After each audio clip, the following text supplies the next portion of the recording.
ಅವರೆಲ್ಲ ಕಾಡಿನ ಮಕ್ಕಳು. ಮುಖದ ತುಂಬ ಮುಗ್ಧತೆ ತುಂಬಿದ ನಿಷ್ಕಲ್ಮಶ ನಗು. ನಿಜವಾಗಿ ಇವರು ದೇವರ ಮಕ್ಕಳು. ಇಂತಹ ಮಕ್ಕಳಿಗೆ ಶಿಕ್ಷಣ ಒಂದು ಗಗನಕುಸುಮ. ಮಕ್ಕಳಿಗೆ ಶಿಕ್ಷಣ ನೀಡುವ ಉದ್ದೇಶದಿಂದ ಜ್ಞಾನಯಾಗ ನಡೆಯುತ್ತಿದೆ. ಅದೇ ವನಚೇತನ. ಇದುವರೆಗೂ 35 ವನಚೇತನ ಕಾರ್ಯಕ್ರಮಗಳು ನಡೆದಿದೆ. ಉತ್ತರ ಕನ್ನಡ ಜಿಲ್ಲೆಯ ಅಂಕೋಲ, ಯಲ್ಲಾಪುರ, ಜೋಯಿಡಾ, ಹಳಿಯಾಳ ಮುಂತಾದ ಅಡವಿವಾಸಿಗಳಾದ ಹಾಲಕ್ಕಿ, ಸಿದ್ದಿ, ಕುಣುಬಿ, ಗೌಳಿ ಮುಂತಾದ ಬುಡಕಟ್ಟು ಸಮುದಾಯದ ಮಕ್ಕಳಿಗೆ ಶಿಕ್ಷಣ ಪೂರಕವಾದ ಆರ್ಥಿಕ ಸಹಾಯ, ಶಿಕ್ಷಣ ಪರಿಕರಗಳನ್ನು ನೀಡುವುದು ಈ ವನಚೇತನ ಯೋಜನೆಯ ಉದ್ದೇಶವಾಗಿದೆ. ಮಂಗಳೂರಿನ MCF ಕಂಪನಿ ಈ ವನಚೇತನಕ್ಕೆ ಸುಮಾರು 5 ಲಕ್ಷ ರೂಪಾಯಿಯ ಪೀಠೋಪಕರಣಗಳನ್ನು ನೀಡಿ ಸಹಕಾರ ನೀಡಿದೆ. ಸಹ್ಯಾದ್ರಿ ಸಂಚಯ ಆಯೋಜಿಸಿರುವ ಈ ಶಿಕ್ಷಣ ಅಭಿಯಾನಕ್ಕೆ ಪಣಂಬೂರು ವಾಸುದೇವ ಐತಾಳ್ ಆರ್ಥಿಕ ಸಹಕಾರ ನೀಡಿದ್ದಾರೆ. ಅದಾದ ಬಳಿಕ ಆ ಮಕ್ಕಳ ಶಿಕ್ಷಣದ ಪುನಶ್ಚೇತನಕ್ಕೆ ನಾಂದಿ ಹಾಡಿದ್ದು ವನಚೇತನ. ದಿನೇಶ್ ಹೊಳ್ಳ ಕಳೆದ 14 ವರ್ಷಗಳಿಂದ ಈ ಭಾಗದಲ್ಲಿ ಚಾರಣಕ್ಕೆ ಬರುತ್ತಿದ್ದು ಇಲ್ಲಿನ ಜನರ ಒಡನಾಟ ಸಂಪಾದಿಸಿದ್ದಾರೆ. ಕಾಡಿನ ಮಕ್ಕಳು ಕಲಿತು ನಾಳೆ ಅರಣ್ಯಾಧಿಕಾರಿಗಳಾದರೆ ನಮ್ಮ ವನ ಸಂಪತ್ತು ಶಾಶ್ವತವಾಗಿ ಉಳಿಯುತ್ತದೆ ಎಂಬ ಮಹಾಕನಸು ದಿನೇಶ್ ಹೊಳ್ಳ ಅವರದ್ದು. ಹೇಳುವಷ್ಟು ಸುಲಭವಲ್ಲ ಈ ಕೆಲಸ. ಆದರೆ ಮಾತಿಗಿಂತ ಕೃತಿಯಲ್ಲಿ ಸಾಧಿಸುವ ಸ್ವಚ್ಛ ಮನಸ್ಸಿನ ನಿರ್ಮಲ ಸೇವಾ ಭಾವನೆಯ ಒಂದಷ್ಟು ಜನರು ಇದನ್ನು ಸಾಧಿಸಿದ್ದಾರೆ. ಅವರಿಗೊಂದು ದೊಡ್ಡ ಸಲ್ಯೂಟ್. ಯಲ್ಲಾಪುರದ ಚಿಪ್ಪನಕೇರಿ ಎಂಬ ಗ್ರಾಮೀಣ ಪರಿಸರದಲ್ಲಿದ್ದೇವೆ. ಬಹಳ ಸುಂದರವಾದ ಪುಟ್ಟ ಗ್ರಾಮೀಣ ಪ್ರದೇಶ ಇದು.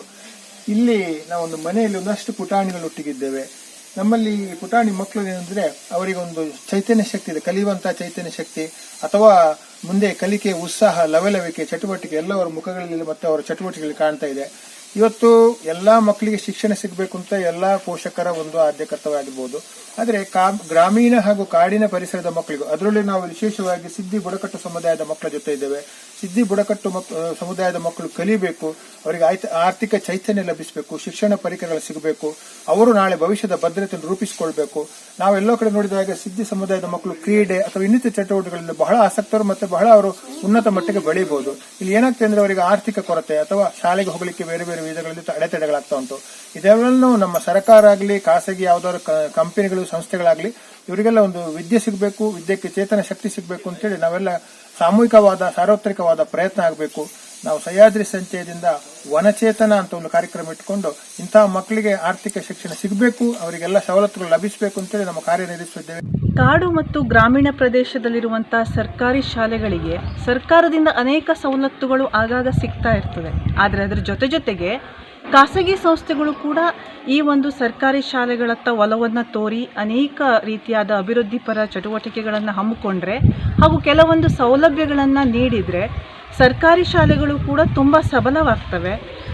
ಅದೇ ಥರವಾಗಿ ಮಕ್ಕಳನ್ನು ಆಕರ್ಷಿಸಲು ಹಾಗೂ ಒಂದು ಶಾಲೆಯಲ್ಲಿ ಗುಣಾತ್ಮಕ ಶಿಕ್ಷಣವನ್ನು ಕೊಡಲಿಕ್ಕೆ ಸೌಲಭ್ಯಗಳು ಕೂಡ ಅಗತ್ಯ ಇರೋದ್ರಿಂದ ಈ ನಿಟ್ಟಿನಲ್ಲಿ ಖಾಸಗಿ ಸಂಸ್ಥೆಗಳು ಕೈ ಜೋಡಿಸಿ ಮನ ತುಂಬಿ ಹಾರೈಸಬೇಕು ಮತ್ತು ಪ್ರೋತ್ಸಾಹ ಕೊಡ್ತಾ ಇರಬೇಕು.